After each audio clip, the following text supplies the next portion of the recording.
शिक्षकों की भर्ती में अभी तक अतिथि शिक्षकों को केवल 25% का आरक्षण था, अब 50% बढ़ा के किया जाएगा।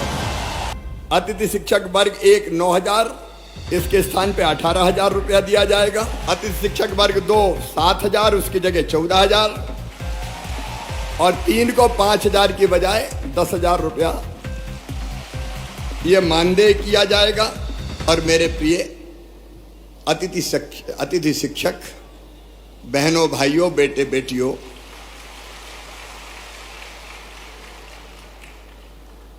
पिछली सरकार ने शिक्षा की व्यवस्था ठीक करने के लिए कभी ठोस कदम नहीं उठाए थे और एक अधकचरी व्यवस्था हो गई थी। गुरुजी, शिक्षाकर्मी, बाद में अतिथि शिक्षक, और इनकी जिंदगी अगर देखें तो ऐसे अनिश्चितता के भंवर में फंस गई थी कि करें तो क्या करें इतने साल पढ़ाने के बाद। मैं आपके योगदान को मैं कभी भुला नहीं सकता। जब रेगुलर शिक्षक नहीं थे तब अतिथि शिक्षक के रूप में आपको पढ़ाने का दायित्व सौंपा गया, और मुझे प्रसन्नता ये कहते हुए कि अधिकांश अतिथि शिक्षकों ने पूरी कर्तव्य निष्ठा के साथ अपने दायित्व का निर्वाह किया, अपने दायित्व को निभाया। आप वो हैं जिन्होंने हमारी शिक्षा की गाड़ी को आगे बढ़ाया। बच्चों को आप लगातार गांव-गांव में पढ़ाते रहे। मैं आपको इसके लिए हृदय से धन्यवाद देता हूं। आज मैं शिक्षा पे कोई भाषण देने नहीं आया, क्योंकि वो समय समय पे हमारी चर्चा होती रहती है। लेकिन मित्रों, मैं अपनी ड्यूटी मानता हूं कि जिन लोगों ने जी जान से अपने सामर्थ्य और अपने क्षमता के अनुरूप बच्चों को विद्या का दान दिया, उनकी जिंदगी भी कुछ बेहतर की जाए। अनिश्चितता के भंवर में वो लगातार लटके ना रहें। और इसलिए अभी अलग अलग पीरियड के अनुसार आपको मानदेय देने की व्यवस्था है। अब ये पीरियड के हिसाब से नहीं होगी, अब महीने के हिसाब से मानदेय की व्यवस्था होगी। और मानदेय भी जो हम तय कर रहे हैं, वर्तमान जो होता है, अतिथि शिक्षक वर्ग 1 9,000, इसके स्थान पे 18,000 रुपया दिया जाएगा। अतिथि शिक्षक वर्ग 2 7,000, उसकी जगह 14,000, और 3 को 5,000 की बजाय 10,000 रुपया ये मानदेय किया जाएगा। और अभी शायद हर महीने करते हैं अनुबंध, क्या करते हैं साल का, तो अब बीच में कोई भी गैप नहीं होगा। एक बार अनुबंध हो गया तो पूरे साल चलेगा, क्योंकि कुछ समय पढ़ाए वो उस समय करें क्या, आखिर उनकी भी तो जिंदगी का सवाल है। और इसलिए एक बार अनुबंध का मतलब साल भर उनकी सेवाएं चलेंगी। लेकिन इसके साथ साथ अब इस अनिश्चितता के भंवर से निकालने की भी एक परमानेंट कोई योजना बनानी पड़ेगी।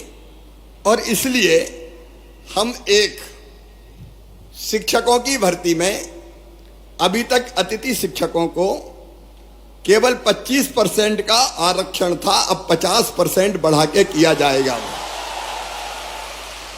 क्योंकि जो पढ़ा रहे हैं, जो अनुभवी है, वर्षों का व्यवहारिक ज्ञान जिनको है, अगर वो भर्ती होंगे तो मैं समझता हूं कि वो बेहतर ढंग से बच्चों को पढ़ा सकेंगे, बेहतर ढंग से बच्चों को पढ़ा सकेंगे।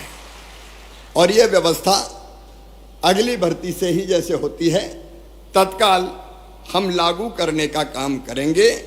और अतिथि शिक्षकों को उच्च शिक्षा विभाग के अनुसार प्रतिवर्ष 4 और अधिकतम 20 अंक बोनस के रूप में ये प्रदान किए जाएंगे, ताकि अधिकतम उनका चयन हो सके, उनका सिलेक्शन हो सके। आप पढ़ाने का काम कर रहे हैं, लेकिन पूरे मान और सम्मान के साथ पढ़ाएं।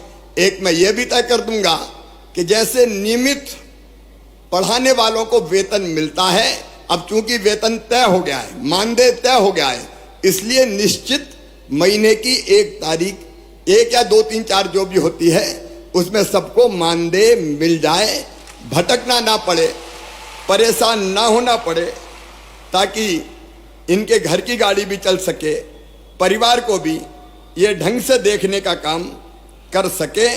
और एक मैं गुरुजियों की तरह एक योजना बनाऊंगा कि जिसमें पात्रता परीक्षा लेके भी हम अतिथि शिक्षकों को नियमित करने की दिशा में आगे बढ़ सकें।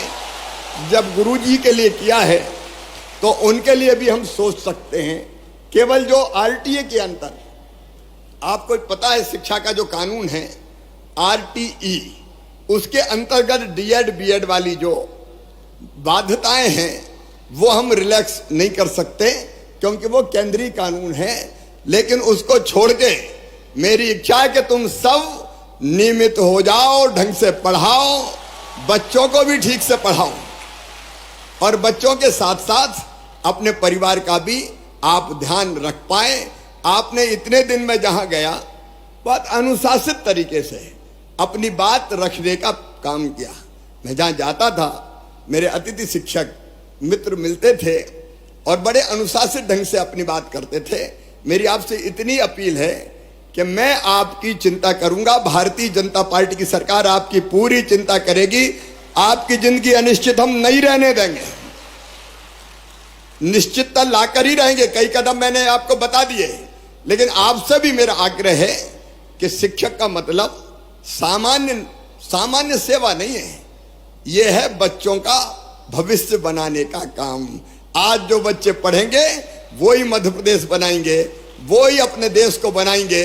तो मेरी अपील है कि बेहतर से बेहतर पढ़ाई, बेहतर से बेहतर शिक्षा, और उसके लिए अगर हम अपने आप, हमको ट्रेनिंग प्राप्त करनी हो, हमको कई चीजें सीखनी हो, तो आप उसकी भी भरसक कोशिश करना कि आप अपने आप को कैसे और ज्यादा सक्षम बना सकते हैं। शिक्षकों का भाषण नहीं बोलता, शिक्षकों का आचरण बोलता है, प्रभावित वही करता है।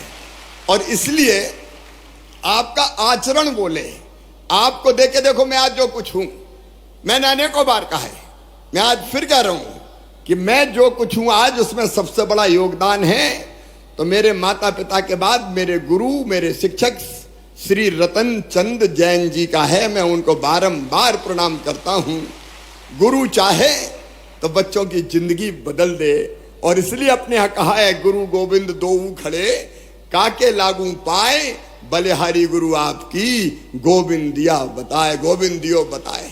शिक्षा वो है जो मनुष्य को मनुष्य बना सके, शिक्षा वो है जो मुक्ति दिला सके। सा विद्या या विमुक्तये, शंकराचार्य जी महाराज ने कहा था। इस लोक में भी और परलोक में भी मेरे प्रिय भांजे और भांजी हो, मैं यही आग्रह आपसे। देखिए, मैं सरकार नहीं चलाता, मैं परिवार चलाता हूं, परिवार चलाता हूं। शायद ये पहली बार है जब मैंने मध्य प्रदेश के जितने हमारे साथी हैं कर्मचारी, उनकी ऐसी पंचायत बनाई। कोई की हिम्मत है कि पंचायत बुला ले, ये मामई की हिम्मत है कि पंचायत बुलाता है और चर्चा करके समस्याओं का समाधान। क्योंकि आप भी हमारे हो, मेरे परिवार के अभिन्न अंग हो, तो आपका सुख और दुख भी तो मेरा है। आपका एक कमिटमेंट मुझे चाहिए कि पढ़ाने में हम कोई कसर नहीं छोड़ेंगे। बोलो, सब तैयार हो तो बोलो भारत माता की। एक कमिटमेंट आपका कि पढ़ाने में आप कोई कसर नहीं छोड़ेंगे, और दूसरा कमिटमेंट मेरा कि मैं आपकी जिंदगी में अनिश्चितता नहीं रहने दूंगा, निश्चितता लाकर ही चैन की सांस लूंगा। और उसकी कई चीजें मैंने आपके सामने रखी है, वो नीति बना के आपके भविष्य को भी सुरक्षित रखेंगे। क्योंकि आपके भी तो बच्चे हैं, आपके भी तो बेटा, कई की तो शादी हो गई और कई बरस पहले शादी हो गई, कितने सालों से पढ़ा रहे हैं। मैं समझता हूं कि 15-15, 20-20 साल से पढ़ाने वाले भी शिक्षक हैं कि नहीं, अतिथि शिक्षक वो भी हैं। तो ये कहां जाएंगे? इनको कहां रास्ते में छोड़ेंगे? क्या इनको जीने का हक नहीं है? क्या इनको मुस्कुराने का अधिकार नहीं है? और इसलिए आज मैं भरे भाव से कह रहा हूं कि आपकी चिंता मैं करूंगा, जिंदगी में निश्चितता लाएंगे। और ये जो कदम हमने उठाए कि गुरुजी की तरह हम पात्रता परीक्षा भी लेके आपको रेगुलर करने का काम करेंगे। 50% रिजर्वेशन भी हमने 50% शिक्षकों की भर्ती में कर दिया, ताकि आप जो न्यूनतम आवश्यकता है वो पूरी करते हुए बच्चों को ढंग से पढ़ाएं। बहुत लंबा चौड़ा भाषण देने की जरूरत नहीं है। मेरे साथ आप एक बार खड़े होके ये संकल्प लेंगे कि मामा जी, शिक्षा के मामले में, बच्चों को ढंग से पढ़ाने के मामले में और हर संभव सहयोग करने के मामले में हम पीछे नहीं रहेंगे। बोलो सब तैयार हो? तो मेरे साथ बोलिए भारत माता की, भारत माता की, भारत माता की, सरस्वती मैया की। जाओ मेरे प्रिय साथियों, अब आपका भविष्य सिक्योर है। ढंग से पढ़ाओ और अपने परिवार का भी ध्यान रखो, मध्य प्रदेश को भी आगे बढ़ाओ। बहुत बहुत धन्यवाद।